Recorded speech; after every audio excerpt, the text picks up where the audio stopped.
Bonjour, bonjour, j'espère que vous allez bien. On se retrouve dans une nouvelle vidéo et de nouvelles aventures avec mon fidèle compagnon Peluche. Et aujourd'hui, nous allons partager avec vous un délicieux plat à base de moules. Enfin, on peut pas vraiment dire que c'est à base de moules. Et on va parler de certaines choses qui concernent les moules. Donc là, vous voyez, nous avons des petits poissons et des moules.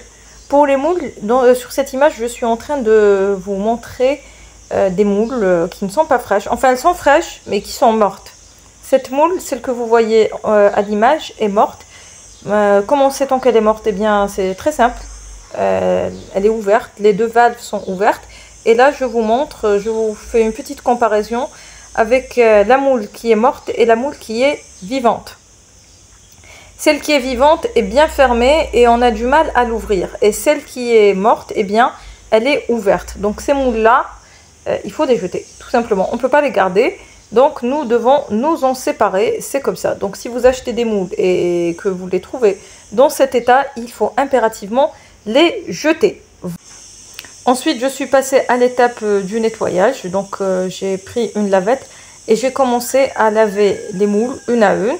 Bon, vous n'aurez pas à faire cette étape si vous commandez chez nous, parce que dans notre ferme, nous faisons cette étape. Donc lorsque vous achetez chez nous, vous verrez ça dans une autre vidéo, vous recevrez vos moules propres et prêtes à l'emploi. Et vous n'aurez pas à faire cette horrible corvée que je déteste, et qui est le nettoyage des moules. D'ailleurs, je les ai nettoyés approximativement. J'ai arraché les byssus au lieu de les couper, parce que dans notre ferme, nous coupons les byssus, nous retirons les bananes au couteau et on fait un lavage à la lavette comme ça de finition. Moi, je suis passée directement à la finition, j'avais hâte d'en finir.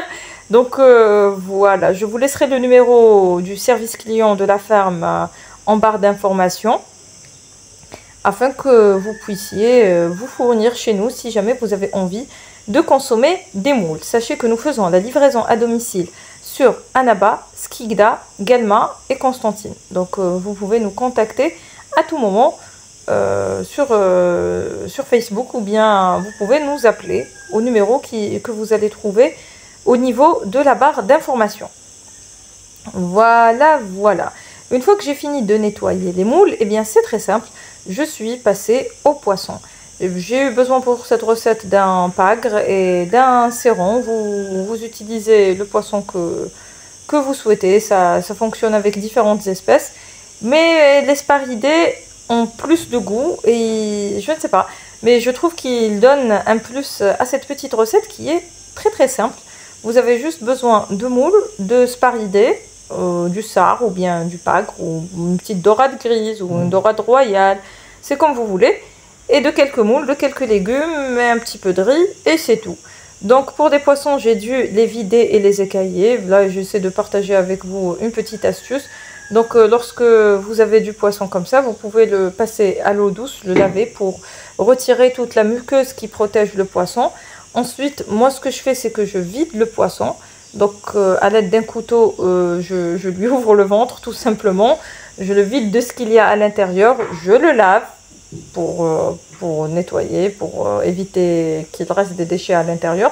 Ensuite, je l'écaille. Je vous ai évité ces étapes vraiment... je vous ai évité ces étapes parce que je trouve pas ça très glamour à partager avec vous. Ensuite, j'ai pris une pomme de terre, un oignon, un poivron et une tomate. Je les ai lavés, coupés en rondelles et épluchés. Et je les ai réservés. Ensuite, j'ai pris mes petits poissons. J'ai pris un plateau. J'ai mis une couche de riz, les petits poissons, les poivrons, les oignons, les pommes de terre, comment on appelle ça, les tomates, les moules.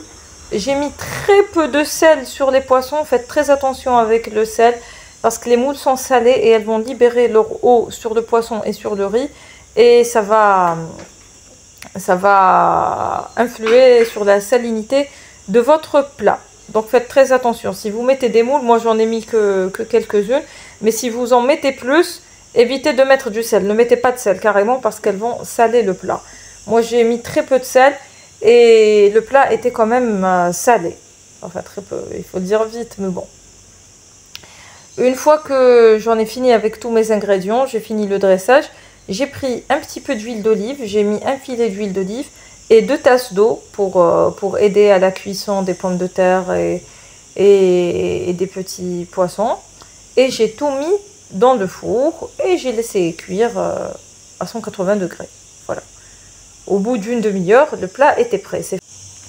Donc voilà, c'est une recette qui est assez facile, économique, healthy, surtout pour les personnes qui suivent un régime ou qui ne veulent pas consommer des produits, enfin des produits, pas des produits dangereux, mais il y a des aliments qui sont mauvais pour la santé. Eh bien, cette recette est faite pour vous. Vous avez tout le nécessaire pour votre développement en tant qu'être humain.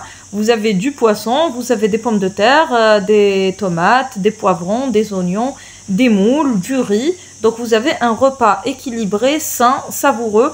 Si vous achetez vos moules chez nous, vous n'allez pas perdre de temps à les nettoyer parce que vous les avez quasiment prêtes à l'emploi. Et vous pouvez demander à votre poissonnier de nettoyer le poisson pour vous, mesdames, hein, comme ça vous n'allez pas perdre de temps. Surtout en ce moment, il fait extrêmement chaud. Nous subissons des périodes de canicule vraiment insupportables. Et on a besoin de petites recettes comme ça, faciles à faire, qui ne sont pas très coûteuses, qui sont également économiques. C'est à la fois bon pour la santé et pour le porte-monnaie. Puisque vous avez tout le nécessaire. C'est assez chic aussi de prendre un poisson avec du riz et des tomates et des légumes. Vous pouvez rajouter d'autres types de légumes. Hein. Moi, j'ai mis ça, mais vous pouvez mettre d'autres légumes. En général, le poisson, lorsqu'on le met dans le four, on met des oignons et des tomates et des poivrons et des pommes de terre. C'est délicieux, savoureux, ça fera plaisir aux petits et aux grands. Et surtout aux ménagères. Vous mettez dans le four et voilà, et c'est tout. C'est tout ce que vous allez faire. Vous dressez le plateau, vous mettez au four et vous êtes tranquille. Ensuite, il suffit juste de dresser la table, de réunir votre petite ou grande famille. Hein, c'est en fonction, regardez comme c'est bon. C'est un pur délice. Vous réunissez tous les membres de la maison, vous les appelez, vous leur demandez de venir et vous servez le plat. Et tout le monde est content. Voilà, voilà. Et en plus de ça, il n'y a pas trop de vaisselle à faire après. Ce qui est un avantage non négligeable. Donc voilà, je crois que nous arrivons à la fin de cette vidéo. J'espère que vous avez passé un agréable moment en ma compagnie. Moi, je vous dis à bientôt pour de nouvelles aventures et de nouvelles recettes de cuisine. Et d'ici là, portez-vous bien et prenez soin de vous. À très bientôt, Inch'Allah.